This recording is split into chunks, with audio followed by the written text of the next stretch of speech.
Hi, everybody. Welcome to 2022. I am Tracy Stuckrath, and welcome to the Eating at a Meeting podcast live.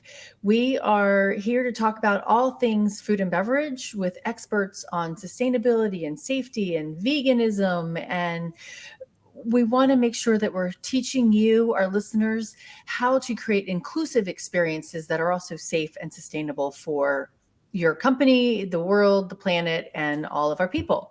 So to kick off 2022, I'm so excited it's also Veganuary and Dry January. So a lot of my episodes this month are going to be focused on veganism as well as drinking zero proof cocktails and mocktails. So we're going to kick it off today talking about veganism. And I am so excited to have Chantal Cooke with us today. She is an award-winning journalist turned PR guru. She's the founder of Passion for the Planet Radio and a boutique PR agency, Panpathic. And she has also been a vegan for many, many years. So welcome to the show, Chantal. Hi, lovely to be here. That was a little bit of a tongue twister. Welcome to the show, Chantal. I know. But you did it. I did it, yes. So I'm so excited about this. And, we chatted months ago about what this is and why you do it. And so tell the audience, how long have you been vegan? And actually just before the show, a lot of your clients are focused on food and beverage as well as sustainability and climate and all of that. So talk about what made you go vegan and how long you've been vegan. Okay, so I first went vegetarian, and that was in my 20s, so that was quite a long time ago. And that was, and really it was all about animal welfare and the fact that it just doesn't seem right that there are other sentient beings that we share the planet with, and we should go around, killing them is one thing, because I know that, certain mammals obviously do eat meat, and that's part, whether you're an omnivore or a carnivore, that's kind of how the natural cycle works. But it's the way we do it, and it's the level at which we do it, and it's the way in which the animals are treated during that process that I just do not find ethically acceptable. It's not the actual act of eating meat, as I say, because, that's not necessarily an unnatural thing to do, but it's the way we do it, and it's the quantity that we eat as well. So if you think from an evolutionary perspective, we'd have eaten tiny quantities of meat, because meat would have been a very difficult thing to have got. It would have been high energy for us to expend, time, and difficult to get. So I think it's all those things that really kind of pushed me into being vegetarian, first of all. And I was vegetarian for a good 25 years. And then it sort of slowly began to dawn on me that being vegetarian wasn't really enough. Because if you think about, I used to argue, oh no, you can eat eggs because the chickens don't, no chicken dies. And you can drink milk because no cow dies. Actually, that's wrong. Lots and lots of cows die in order that I can drink milk, because of course a cow has to get pregnant, and a cow will have to get pregnant every single year in order to give a complete supply of milk. And of course, what happens to the calves? Well, they don't want the calves drinking the milk because that milk's for us. So the calves actually get slaughtered. And because milk cows are not the same as beef cows, those cows are not then raised for beef. So it's not like it's a byproduct. It's okay, we're having lots of baby cows and they'll head off for beef and they'll live a bit of a life and then that's not how that works. And if slightly sidetracking, but I think it is interesting. I found out recently from my physiotherapist, actually, her husband is a dairy farmer, and the issue with these kind of disposable calves was such a big issue in the industry that they actually have a campaign currently in the UK called Every Calf Counts. And that when you buy the female calves off the farmer, the dairy farmer, you now have to take the male calves as well. In the past, the male calves, nobody wanted them, so they were literally just slaughtered and thrown away. Whereas now, as part of this, and only certain dairies, sign up to this, but it was such an issue that there's a campaign to make it, to sort of do this every calf count things, which just gives to show how bad the situation is. Anyway, having kind of realised that actually cows die and chickens die because, hey, what happens to all the baby chicks that are male and don't produce eggs? That's the bit that kind of pushed me over the edge and went, do you know what? I can't say that I love animals and that I'm behaving ethically if I continue to behave as a vegetarian rather than a vegan. So that's a rather long answer to a short question. No, and that's really, you just taught me something new. We don't even think about that, right? That aspect of milk production and egg production. And so let's maybe table that and come back to that, because I think that's kind of interesting for people to understand that whole process, right? And what happens to them. So, well, I'm going to ask this question. So if they're taking both of them, then what are they doing with the male calves then? Do you know? So the male calves do get fattened up for a short period, let's say about sort of 6 months or so, and then they are sold for meat because they're a little bit bigger, but they tend now to go into pet food and things like that because we've bred our cows to not produce good meat, but to produce great milk because you want all the energy to go into the milk production. Or we've bred them in another way to produce really good meat. So they muscle up and bulk up a lot. So you get a good amount of meat off the cow, but they don't really produce a lot of milk, sort of thing. And actually the same applies to leather. There's a different set of cows that produce leather as well. Okay. So, and that's all to do with human breeding. That's not to do with, nature producing different cows. That's just the way we've bred them. And therefore trying to sort of convince myself that, these things are byproducts, isn't actually the case. I said there is this slight move, and I can only speak for the UK on this one, towards this every calf counts, but it's still a very, very short life for the male cows. Right. They don't get much of a life. Okay, so I'm going to definitely look into that because that sounds very interesting campaign. So thank you for sharing that. Okay, so why, besides what we just talked about, why is moving to plant-based eating so important? So actually there are lots of reasons. So even if the kind of the animal welfare side or the, sort of using animals in that way isn't something that really bothers you that much, then another reason is there's lots and lots of evidence to show that generally eating a vegan or at least a vegetarian diet is much healthier than a meat-based diet. Now, I have to caveat that because obviously as a vegan or a vegetarian, I can eat unhealthily just as much as you can as a meat eater, for example. If I choose to eat lots of cake and lots of chips and, and all that kind of stuff, that might be vegetarian or vegan, but it's still not going to be very healthy. But generally speaking, if you're comparing a healthy meat diet with a healthy vegan diet or vegetarian diet, you will always be healthier and better off going plant-based than you would do eating meat, because generally meat isn't that great for us. Now, obviously there are grades of meat and the way in which it's cooked and all those kind of things make a difference. But generally speaking, we know eating vegetables is much healthier for us and eating pulses and things than eating meat. So there's health. Then another reason, and I think this is a big one, in particular for younger generations I speak to now, who are saying this is one of the reasons that's made them go vegan or vegetarian, is to do with the impact on the climate. So we know that if we actually got rid of all meat production, let's just say tomorrow, let's not talk about the ethics of all the animals and all the rest of it, but let's just say, imagine we got rid of all the meat production, we would free up so much land. It's something like the land equivalent of China, the USA and Europe combined. I mean, it's a phenomenon. I know, it's almost mind-blowing. Now, you'd have to add in a bit more in order to then grow the irrelevant pulses and other vegetables and things to feed us to replace that meat. But you would never use up the same quantity of land that you're using for the meat production. And it's because meat production is such an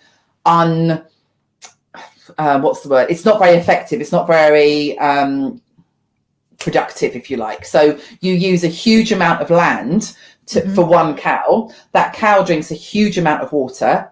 The vast majority of, say, soya products, so if we think about Amazon rainforest being chopped down in order to grow soya, so a lot of people say, but you're a vegan, you eat lots of soya. Yeah, I do eat soya, that's true, but a minuscule amount in comparison to the amount that a cow would eat, for example. Okay. So, in fact, around about 90% of the world's soya production goes to feed livestock, which then gets converted into human food.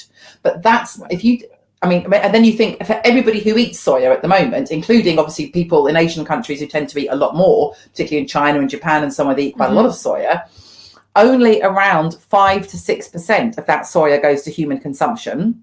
And then the remaining 4 or 5% goes into biofuels.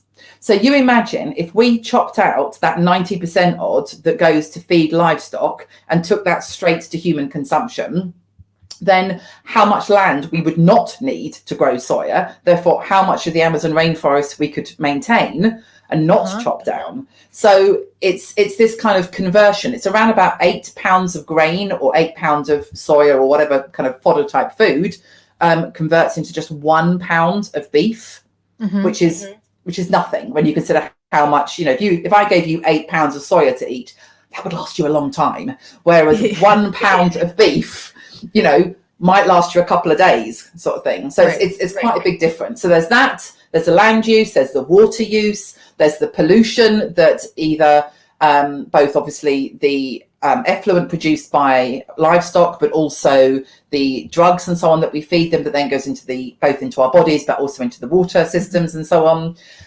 So it's about land use, it's about water use. It's about food going away from humans but going to animals instead of kind of basically going through the animal to get to the human. Right. And then, of course, there's the old methane argument, which everyone likes to bring up about cows farting a lot. It has an impact. I don't think that's the biggest one to worry about. But nevertheless, it does have an impact because methane is far more damaging actually to the environment than carbon dioxide is. So that's something that we really do need to think about.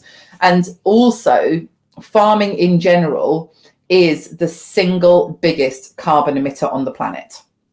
The production of our food is the single biggest carbon emitter on the planet. So clearly we can't stop producing food. We all have to eat something. But if we could reduce the amount of livestock farming, which is a massive carbon emitter, then that would obviously reduce our carbon dioxide emissions into the atmosphere as well. Now, that obviously, clearly I'm talking about developed countries. For developing countries, the situation is different. And I think it's something that we in developed countries should be thinking about is reducing our diet. I'm not suggesting that subsistence farmers or subsistence fishers or whatever, they should be thinking about that. I don't think that's really, that's not where the problem lies, quite frankly. Right. The problem lies in our Western diets and the way in which we farm the animals, the way in which we transport the food, and obviously the quantity of it that we eat. So if we were in the Western world to reduce our meat consumption, whether you go 100% plant-based or just kind of 80 or 90% plant-based, and say saved that really lovely, sirloin steak or whatever that you like to have, but just when it's, you have a really good one and it's a special occasion type thing, then that would make a massive, massive difference. Well, and you're talking about, all right, I can hear myself through your computer, I think. That got louder. Let me see if I can turn you down. Try that. Okay. The two laws in the U.S. just came into effect in January, and it's on the land usage and the production of animals. In California, there was a big thing. Oh my God, they're banning bacon.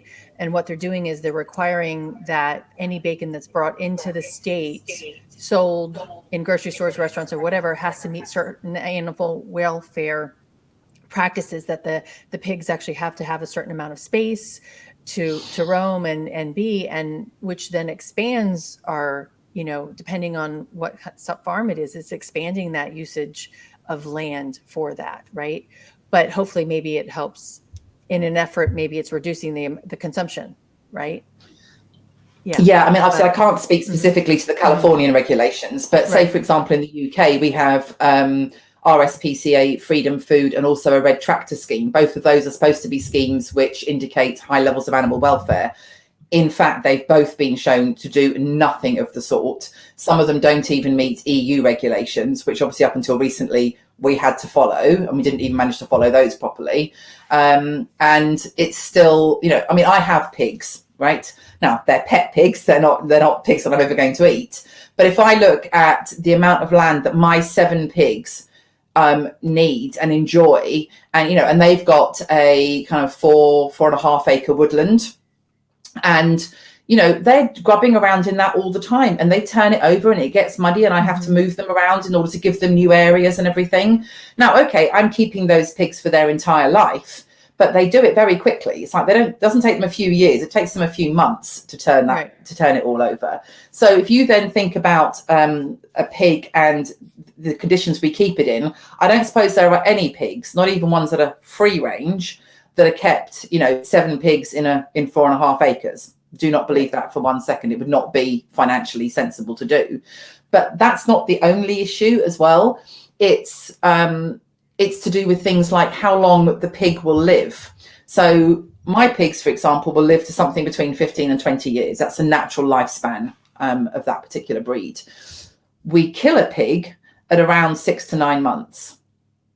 Okay. That doesn't give the pig a lot of life. The same applies to a lamb. A sheep will live, 10, 12 years maybe, whereas a lamb will live 9 months, something like that. The same goes for cows and calves. It's the time at which they live. Chickens don't even get to live more than a couple of months. So it's not just about that kind of freedom to express themselves as animals, which I don't personally believe they get in any level of intensive farming. And I have not come across any kind of regulation or legislation or even advisory that actually gives animals what they need.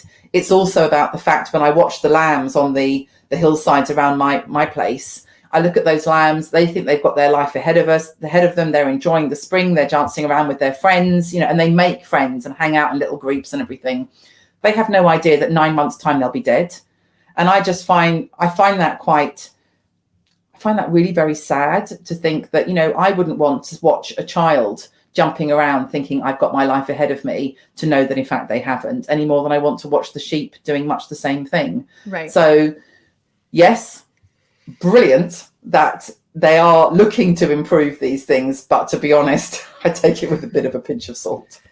Yeah, it's gradual change that we have to look at it. And absolutely, and you should never knock the change in the right direction. I'm all for change in the right direction, even if I feel it's not quite gone far enough, because hey, it has to start somewhere. It has to start somewhere. Yep, exactly. Now let's jump this to catering. And, as somebody who eats vegan, and actually this talking about you, and somebody who is going vegan for the month for Veganuary to try it, because I have to admit I eat a lot more plant-based than I do animal-based proteins, but I'm going to go completely vegan this month. What can caterers do better in meeting the needs of vegans and vegetarians? I think one of the things that I've noticed is, there's two things I think that I've noticed. Number one is that there's often not a lot of choice.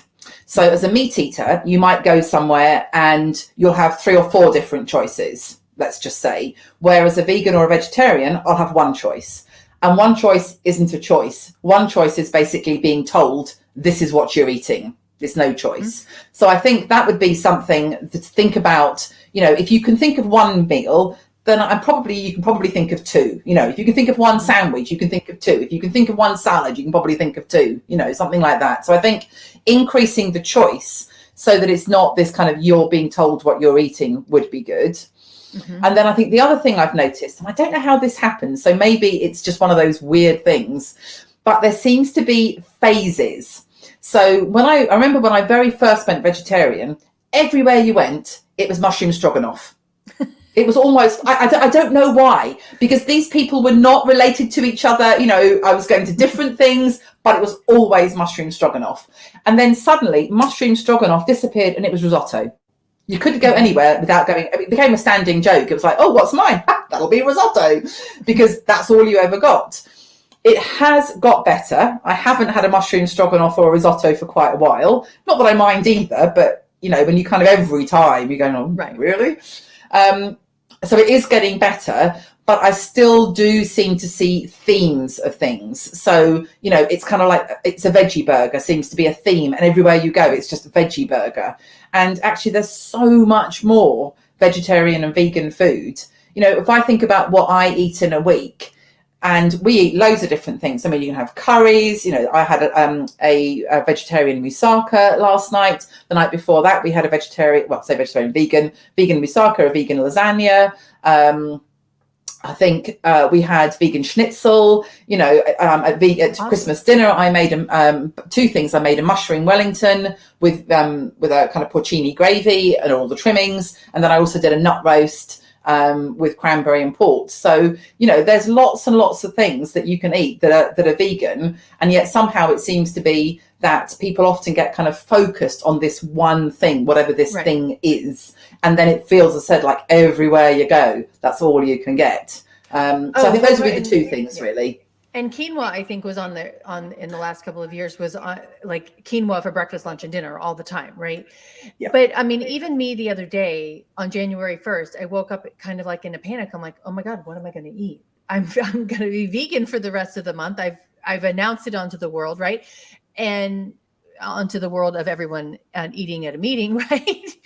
And that I'm going to be vegan, but I'm like, okay, well, why am I stressing out? It is actually doable. It's changing your thought process on what you're cooking and how you're cooking it. And even the other day, my mom and I live with my parents, so I became a little bit spoiled, I guess. That my mother she makes the dinners every single night. I mean, that's the thing that she loves to do. But she's like, okay, I'm making salmon and rice. What are you going to eat? And I'm like, oh, crap, I have to figure out what I'm going to eat now, you know, because I'm not forcing her and my dad to go vegan, but what am I doing? And so I took the rice and I had some leftover black beans and I mixed them together and put some sauce on it and had it with a salad. And it was a delicious dinner, very filling.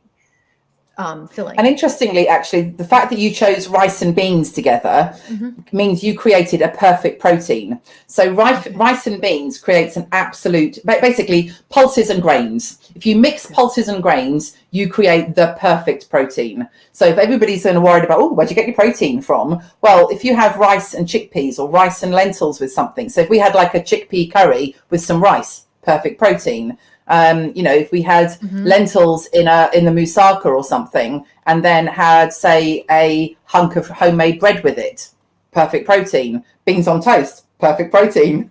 Right. Okay. Well, that's good to know. I'm excited. Actually, it makes me want to go eat some curry tonight at the Thai restaurant downtown.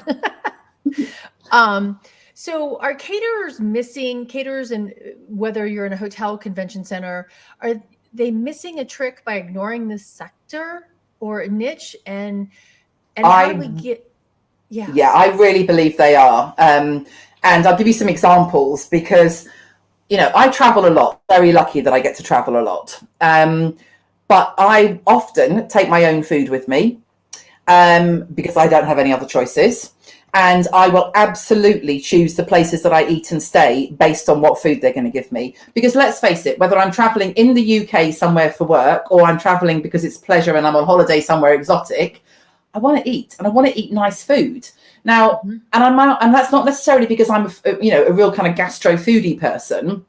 It's just because nice food is nice at the end of the day. Let's face it. Real food. So I will, I will absolutely choose where I go and where I stay and which restaurants I eat in, based on whether they will cater for me. Because I don't want to eat somewhere where I've got to eat something where I go, right, I'm paying for this, but I don't really want it. Nobody wants to do that. Nobody, whether you're vegan or anything else, you don't want to be doing that. And I know I've gone to places. I can think, for example, not that long ago, I was in Maine, and I was there just for a couple of nights, well, sort of 2 full days really, before I boarded a boat. And I found a restaurant that had lots of vegan and vegetarian options. So having found them, yes, it would have been lovely to have tried some different places for the 4 meals I was going to eat while I was there, you know, my lunch and my dinner. But actually, I went back and I had all 4 meals at that same restaurant, because the aggravation of schlepping around town, trying to look at the menu, look at would it actually go, is it really vegan? Then having to go in and ask, have they got anything else? You know, it was just easy. This place did it for me. I spent all my food dollars in that one restaurant purely because they catered for me properly. And if I travel with friends or family, whether they're vegan or not, they are not going to go into a restaurant where I can't eat. Right. So that means, let's just say I've got 3 friends with me, for argument's sake. We would have gone into restaurants that catered for me, as long as they didn't have horrible looking other food, which is unlikely, let's face it. Then my friends are going to go, yeah, we'll go there, Chantal. There's lots of things I can eat there. You can eat. Fantastic. Right. Because they're not going to say to me, oh, we'll go into this restaurant while you sit out on the pavement. You know, that's not going to happen. Right. So it's not just my money as an individual that you're losing. It's the people that I travel with that you're losing as well. And because vegan or plant-based food often, not always, but often caters for other dietary requirements. So, for example, people are wanting to eat more healthily, or people who are gluten-free. Not all vegan food is obviously gluten-free, but often it can be.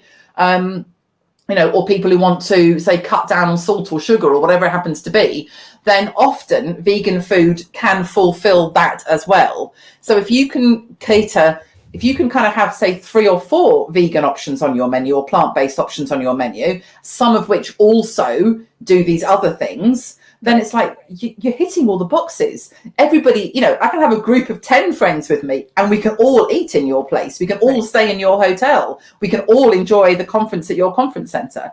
So, yeah, I absolutely think it's not just about, kind of you're not being very imaginative, which, let's face it, you're not if you're not catering for that for other people.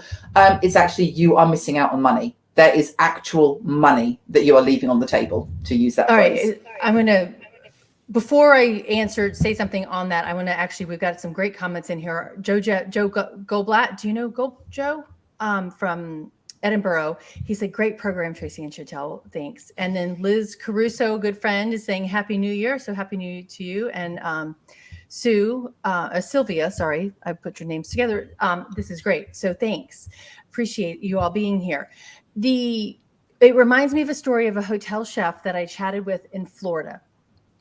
And he was actually the pastry chef, but these 3 women came in for, or 2 women came in for a 3-day conference or whatever they were going to be there, and they're vegan. And they looked at the restaurant menus and they couldn't eat. And it was like iceberg lettuce, tomatoes, and shredded lettuce or shredded carrots, right? So they left. So that was 3 meals, 3 days. So that's 9 meals per person, 18 meals times 36 meals that hotel lost the money for because those women ate off property. Well, I was talking to him and they were like, holy crap, whatever. And so he was having a ball figuring out how to do pastries that are gluten-free and vegan and vegetarian so that they could actually keep those 2 women in the restaurants and in the event space, instead of sending them off property. Yeah. I mean, they realize that I need to get back in touch with him and just see how that whole process is going as well, because he was excited and he was getting his sous chefs excited about learning, how to use aquafaba and how to use almond flour and a variety of things. So that's just one real life case example that hotel was like, yeah, we got to do this. Yeah. And I think also if you've got a good chef, which hopefully you have in your establishment, then they should actually, I think, find it relatively easy, because at the end of the day, it's all just food. Right. Somehow we sort of seem to divide it up into somehow this is something different than food. No, it's all just food. It's made from the same stuff that everything else is made from. And actually there are a lot more choices. If you think about how many meat choices there are versus how many vegetable and non-meat choices there are, it's phenomenal. It would almost be more restrictive to turn around and say it's got to have meat in it than it is to say it's got to have vegetables in it and not the meat. So I think, any good chef shouldn't have a problem with it. And actually, again, anybody who enjoys cooking in that whole process, and, my partner is a good example. He's not a chef, but he does love cooking. He actually really enjoys, watching those YouTube videos, looking through the cookery books, thinking about how he can adapt something. If he did this and put this with it instead, and how would I do that and so on, and I'm nowhere near as good as cooking as he is, but I enjoy that process when I went from vegetarian to vegan, kind of looking at, well, how could I do that? Because I still want to eat that, but how could I do it? And, I found it's taken a bit of time. I'm not suggesting it's an overnight, instant thing. There is now nothing really that I used to eat that I don't still eat now as a vegan. It's taken a bit of time to work it out, but it's absolutely doable. Well, and something you said right at the beginning is like the steak thing is like, think of filet mignon. When you go to a restaurant, you get filet mignon and you get it with Oscar crab meat on it, but that's not the only thing on your plate. Everything else is there. So let's think about, really, it's just that little piece of steak with nothing on it. You just cooked it to the right temperature to everybody's liking. But it's really, the focus should be on the sides there instead.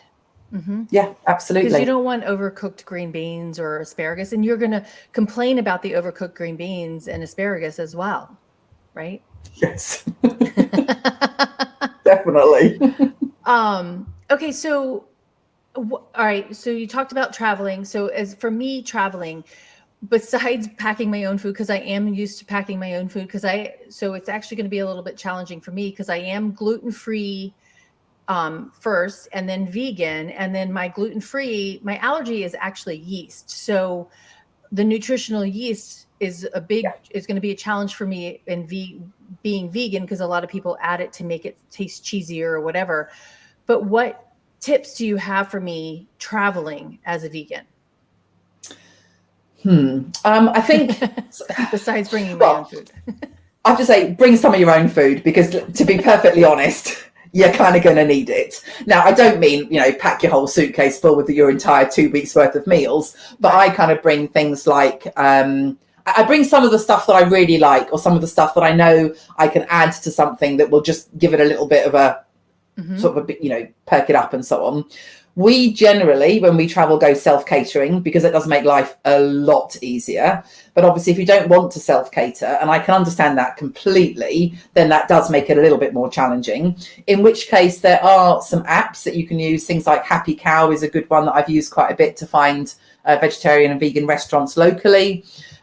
Or if you're staying in a hotel and planning to eat there, then I always tell them in advance that I'm vegan, and sort of say happy to answer any questions, or we do eat this, but we wouldn't eat that, or whatever, to try and make it as easy as possible for them. That doesn't always work, and of course, clearly, if you're staying at cheaper places, that tends to be harder for them to deal with because of the the setup that they have and so on. Right. As if you're staying at very high end places, then it's clearly a lot easier for them to deal with. So I think it's about find a few things that you can take with you that will just kind of help you along, so to speak. Do some research. Either, I have to say, I don't generally tend to do a lot of research before I go. Once I've decided on where I'm going and the place that I'm staying and so on, then I'll generally kind of play it by ear when I get there and just live with whatever I have to live with, even if it means going to the same restaurant 4 times, and then I think it's also about communication, because best will in the world, if the place that you're going to, whether it's a conference or a restaurant or a hotel or whatever, hasn't got any advance notice and doesn't know, then it is going to make it harder for them. So I always try to kind of give advance notice. And I did that recently, a place we went to locally. And they didn't have anything particularly vegetarian or vegan on the menu that I could see on the website. So when I called up, I asked and said, can you cater for, because as a vegan in the party. And they were like, yep, that's no problem. You've given us plenty of notice. I think it was about 3 or 4 days notice we'd given them when we booked.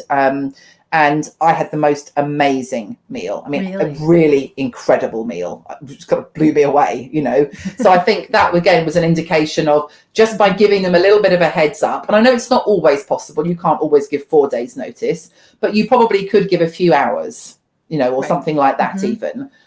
Or even when you go in, say, actually, this is one that slightly annoys me, but it's worth remembering, is ask them if they've got a separate vegan menu or a separate gluten-free menu.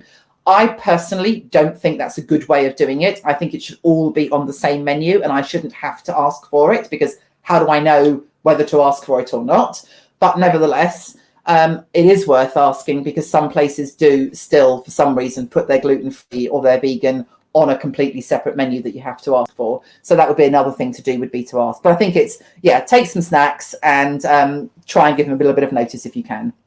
Well, and that reminds me of a dinner that I went with my friend Barbara years ago, and she's Jewish, and we were sitting down at a dinner restaurant, and her questions about the menu are the same as mine. With that steak, is there butter on it? Or, so understanding those different needs for different preferences, or the needs for different diets, whether it's religious based or it's gluten-free or whatever. I mean, I went to a restaurant yesterday, probably the only place I can get a decent vegan meal in my town. And I'm like, okay, well, does the cheese have yeast in it? And she's like, I don't think so. And I'm like, so it's understanding those questions and being able to ask. And so to me, giving advance notice is really, really important and helpful, because you don't think about it.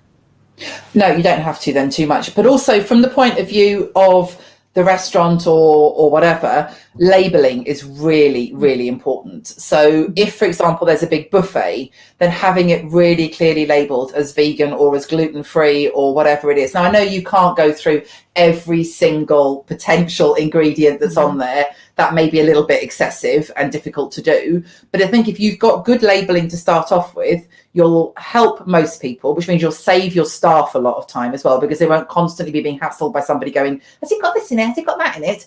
And the person's got to go back to the kitchen and find out whether it's got this. And they come back and they go, oh, and by the way, has it got that? You know, that just takes up staff time, which is precious. So I think by getting some really good, clear labeling, that will help reduce the amount of time and effort you have to put into it yourself, you know, as a business. Also, I think shows a level of respect to the people coming to the buffet or whatever it is, that you actually understand that people have different needs. You've tried your very best to cater for that. While you're doing the labelling, and I worked with a hotel in Greece on this, and it was really interesting. When we went through the labelling and said, okay, let's just label what you've got. Let's not change your buffet. Let's just label it. Let's start there. What that immediately showed was where the gaps were. That showed that on some tables of the buffet, there was lots of vegan choices, and on other tables, there were none. And therefore, just by labeling it kind of highlighted that and meant that then it was much easier for the restaurant manager and the chef to work together to go, okay, we're kind of okay in this area, but we're not very good over here. Let's see what we could do. So I'd say labeling is useful on lots of levels, but do make it really clear and, you know, maybe bright colors to show that it's vegan or it's gluten-free or whatever. So I haven't got to go the kind of, because, you know, I'm getting old now. I can't always see that clearly. So having nice bright symbols is a good way of doing it. So I think the labeling's important. And then obviously it makes my life as a consumer coming in much easier as well, because I can see what it is I can and can't eat, and then I know immediately whether there's something missing that I need. Or actually, quite often I can get quite inventive. I have had some peculiar meals, but they've been quite nice, where you kind of mix a whole load of things that you wouldn't normally put together, but actually they're all quite nice. So it's almost like you make yourself a mini tapas on the plate. But again, with good labeling, I can do that much easier than if I'm looking at everything and going, I don't know, was it cooked in butter? I don't know. Has it got bacon bits hidden in it somewhere? You know, I don't know. So I think that's a good thing for, I think the labeling, which equals communication, if you want to call it that, is a very useful way of moving forward. All right. So one of the things that I don't have the box up here anymore, but so the other day I went and bought myself some crackers, and I talked about it on this video in the Eating at a Meeting group. And I bought these crackers because they're gluten-free and I love them and they're delicious. And I'm like, oh my goodness, I was about to eat them. And on the front of it, it says dairy-free, but on the side, it says contains eggs. And I completely forgot to look at the label. And I'm like, okay, for this month, I'm like, here, Mom, you get to eat these all month long instead of me. But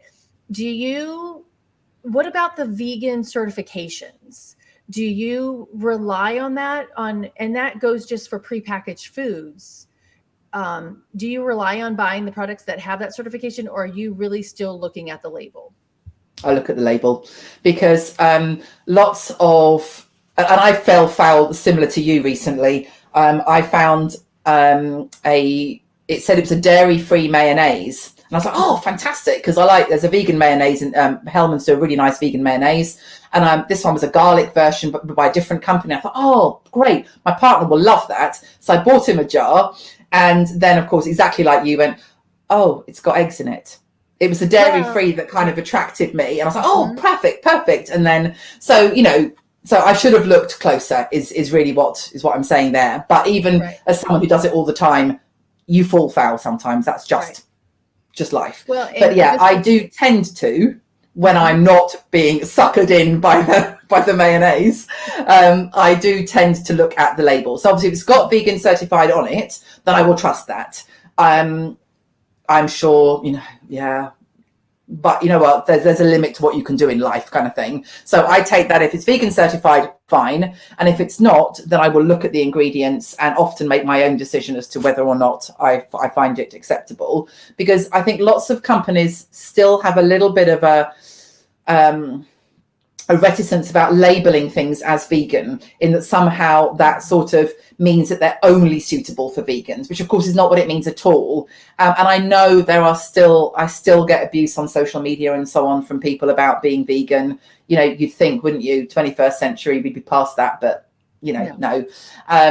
And I've heard people say stupid things like, I wouldn't eat anything that was vegan ever, sort of thing. And you feel like saying, what, you mean you've never eaten a carrot? It's just ridiculous. But there are still some people like that, and therefore I think there is this slight reticence about labeling things quite overtly as being vegan. So for me, I think it's a shame. I think it will change, but right now, no, I'm there, with my mobile phone light and my glasses and all the rest of it, peering at that tiny weeny writing, just trying to make sure whether it's vegan or not. Just a quick story on the vegan mayonnaise. My friend Corey works for Whole Foods, and he says 5 times a day he gets the question, can I have dairy? Where's the dairy-free mayonnaise? And he's like, mayonnaise is dairy-free because mayonnaise is made from eggs. And so that signage that they put on there was a trick to get you to buy it, right? Because it should automatically be dairy-free. It's made from eggs. And my mom and I had this conversation the other day. She's like, well, I consider eggs dairy. I'm like, nope. Eggs come from chickens. Dairy comes from cows. And we get lost in that because the eggs are in the dairy section of the grocery store, which makes sense. And I know growing up, like your mum, I kind of, I was always told that eggs, and although I knew that eggs weren't dairy, as in they weren't milk, as you say, they were always in the same section. They always came in the same way. You got them from the milkman who came round and delivered the milk, kind of thing. Right. So yeah, absolutely. I looked at that and went dairy free. My head was still in the, way back in the last century. And I just, because you are absolutely right. You're absolutely right in what you say. Okay. But yeah, we're still fooled.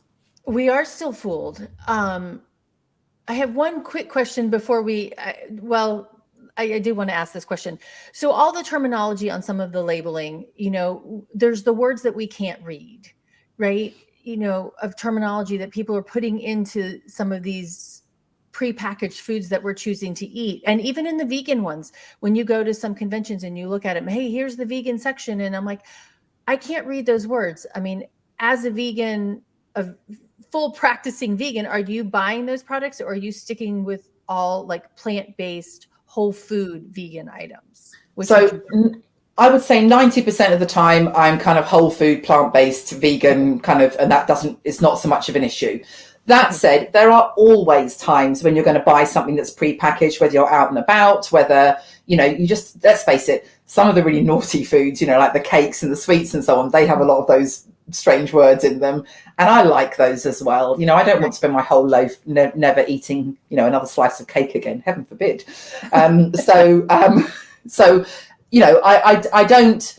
I try not to beat myself up about it, right? So the vegan mayonnaise actually is an example of, my partner and I talked about it and went, well, what do we do? We've bought it now. So to be honest, chucking it in the bin isn't going to help anybody. And it's not that I don't eat eggs because I have an allergy to eggs. It's just I don't approve of it. So there was kind of 2 choices. Do we have a friend that we give it to? Well, that doesn't stop the chickens. That doesn't solve the problem, if you see what I mean, giving it away. Right. Or do we just eat it because we've now got it and it would be stupid to waste the food? And I have to be honest, in the end, we just went, we'll just eat it. It's 1 jar of mayonnaise, it's right. Not the end of the world kind of thing. So I think there's an element of try to be realistic and don't beat yourself up too much about it. That doesn't mean that so that's just to make sure, if you were making a vegan sandwich, let's say as a caterer or a hotel, and you were making a vegan sandwich and you decide, it's only a tiny bit of non-vegan mayonnaise, doesn't matter. No, that's absolutely not acceptable. If you're going to call it vegan, it has to be vegan. And just saying, as I have had said to me, oh, there's only a tiny little bit of pork in it. Yes, but it's got pork in it. The quantity is not the issue here. So I think it's, yes, you have to be careful, but as an individual, I think occasionally whenever you have to make those choices, like it was a case of chuck the mayonnaise away or eat it, well, I'd eat it. You know, if I'm at a friend's birthday party and they've made a lovely fruit cake for their birthday or something, but it's not vegan, you know, I don't want to turn around and go, I'm not going to have your birthday cake. You know, it's like, no, I'll have a slice of birthday cake because we're all celebrating together and so on. The same with the champagne, even if it wasn't a vegan champagne, you know, I would still drink it, because I think there are occasions when you have to make those decisions because you live in a real world. But that doesn't mean that I can't say 99% of my time be vegan and stick with those things. So that kind of is the same answer I would give for your question about, weird sounding ingredients is, right. Yeah, I try and educate myself as to what they really are. So there are some actually which sound awful, which really are just, are nothing to worry about. So I kind of have my head around what those are. Right. And then the other ones, you know what, if I really want it, and it is vegan for the rest of it or whatever, or something, then generally speaking, it's like, you know what, let yourself have it sometimes. It's not that big a deal, really. In the same way as if you said, I love, a Chateaubriand, for example, and that's my favorite way of eating beef or something. And you decided to have that, once every 2 or 3 months, but the rest of the time you were plant-based. What's the problem? Right. And that's in your house. It's not selling something. Like you said, that's the choice that you're making in your house or when you go out. But although a planner just said, hey, she sent me an email the other day. She's like, yeah, we made all these accommodations for these people and they did it. And then all of a sudden they sit down and they're like, oh no, we're going to have the steak. They told in advance that that they are vegan. And then they chose not to be vegan when they got on, and that effort. Yeah. No, I think, yeah. So that I have to say I don't agree with, because if you've gone ahead and said that you're vegan, then I think, and you say, and the venue has made that effort, then I think you kind of are obligated really to go that way. So when I say about letting yourself off a little bit, for me, it's only when I have to, if that makes sense, rather than, so I don't consider myself a flexitarian. I consider myself a vegan, but I know that there are times when that doesn't always work out the way that I want it to work. Now, the mayonnaise is a very unusual thing. That was like a one-off, Right, yeah. But in our house, we'll be vegan. But when I'm out, sometimes, as I said, it's just not possible. So I think talking as an individual, say talking to you as an individual person, I would say do your utmost best to be vegan during January, longer if you can, but don't beat yourself up if you make that mistake and you suddenly find that you bought this thing and you go, it's got something in it. Well, you know what, it's got something in it. But as a caterer, I think it's very different. As a caterer, you have an obligation to, not only an obligation, but actually it makes good business sense to cater for people and to be honest and open about the ingredients that are in them. So don't try and fob off something as vegan if it's not vegan. And if it's just vegetarian and not vegan, then label it and claim and say that it's vegetarian. And don't assume that every vegan is willing to not be vegan just because you couldn't be bothered to cater for them properly, because that's not the case. I know plenty of vegans who would not behave the way that I do, in that kind of let myself off the hook occasionally. And I think and to be honest, I admire them for it, brilliant. But we all have to do it in our own way. And no, for me, it's not something I do a lot. It's something I do very occasionally, but it's also not something I want to do on a regular basis. So I went to a restaurant recently. They had one vegan, in fact, they had one vegetarian option for starter, and I think they had a vegan option for main course and nothing for dessert. And I sort of spoke to them and said, the truth is I will not be coming back. I said, there's no question your chef can cook beautiful food. What I had was lovely. I said, but I live locally. I want to bring friends here when they come to visit, but I won't be coming again because I have to compromise my ethics in order to eat here. So not knowing when I first turned up is one thing. I had actually written on there that I was vegan, didn't make any difference at all to them. And in advance, at least for 3 or 4 days in advance, that had made no difference to them. So I don't want to knowingly go somewhere where I know I'm going to have to compromise my ethics in order to eat that food. It's only when I have no choice. Yeah. Okay. That makes complete sense. So we're at 49 minutes, which is mind blowing. One of the things that I want to do for 2022 is talk about how each of my speakers, the topics and what we're talking about relates to the UN Sustainable Development Goals. And everyone, I will put a link in the chat about where the Sustainable Development Goals are. And when I ask you in advance, there's 17 of them for everybody to know. But I mean, veganism touches on 2, 4, 6, 8, 10, 11 of them at least. Poverty, zero hunger, good health and well-being, quality education, clean water and sanitation, clean energy, sustainable cities, responsible consumption, life on land and below water. I mean, it impacts each one of those. It really does. And I think it's interesting. Again, we have to go back to thinking about what we eat in the sort of Western developed world here. But if we, as in the developed world, were to eat less meat, that would have, as I said, a massive land impact. It would have food inequality, as in there would be more food available because in developing world countries where a lot of that food is grown, that's then fed to cattle, which is then obviously the cattle are then fed to us in the Western world. So you're right, actually, by reducing your meat consumption, we can help to reduce poverty. We can help to reach that goal of zero hunger. It will help both with our own and other people's health and well-being. It will help with clean water because we know that agriculture, particularly we know that livestock farming does have an impact on water courses. It can have an impact on economic growth and so on as well for these countries where they can actually produce their own food rather than having to import food and things as well. So that helps. So you're right, it does actually fit an awful lot of them. And clearly things like climate action has a massive impact on that because, as we said right at the beginning, our farming and our food production has such a huge impact on our climate, not just on terms of carbon emissions, but in terms of land use and pollution and transport and all those kind of things. So yeah, it is sort of interesting that just by cutting back the amount of meat that we eat, how many of those goals we can help. Doesn't somehow magically mean, go plant-based, everything's sorted. But it does definitely help. Yeah. Okay. That's really amazing. And I really like that. So hopefully people will look at it differently in that respect. So thank you so much for being with us. And just one final question. If you could have dinner with anyone, alive or dead, who would it be? Oh, good grief. Now that is a question to ask. I really don't know, actually. Okay. Whoever it would be, I like to have dinner with people who know about things that I don't know about. I like to have people who challenge me on my ideas, so I kind of have to really fight for them a little bit.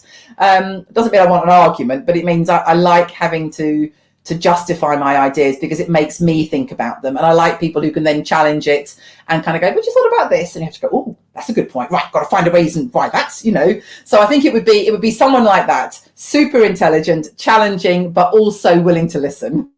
I love that answer. And we need more of those conversations in general.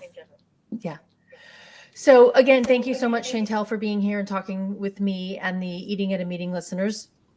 Everybody, you've been listening to the Eating at a Meeting podcast. We are live every Wednesday on Facebook and on LinkedIn. And this audio conversation will actually turn into a podcast episode in the next couple of weeks. So make sure that you download the Eating at a Meeting podcast on all your favorite podcast platforms. And if you want, you can join the Eating at a Meeting Facebook group and just look for Eating at a Meeting on Facebook and you'll find it.